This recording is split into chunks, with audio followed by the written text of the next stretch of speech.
கரைத்து பிழிந்து அதிலிருந்து எடுக்கப்படும் எண்ணெயைத்தான் மரச்செக்கு எண்ணெய் என்பார்கள். மரச்சிரமாகவும் மணமாகவும் இருக்கும். இதற்கு காரணம் அந்த எண்ணெய்களில் உள்ள ஊட்டச்சத்துக்கள் தான். காப்பர், இரும்பு, பாஸ்பரஸ், வைட்டமின் இ போன்றவை நமக்கு கிடைத்து வந்தன.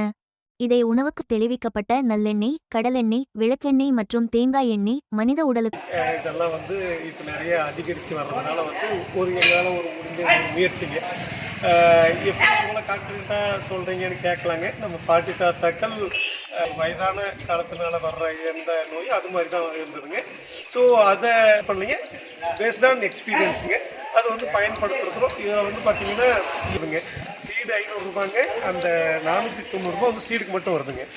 அந்த வேலை நாட்டுக்கொட்டைங்க. இதில் எள்ளு ஃபஸ்ட் குவாலிட்டி தான் பண்ணுறோம். தேங்காய் பார்த்தீங்கன்னா இது எவ்வளோ நாள் வரையும் சிறப்பாக பண்ணின்னு இருக்கும்.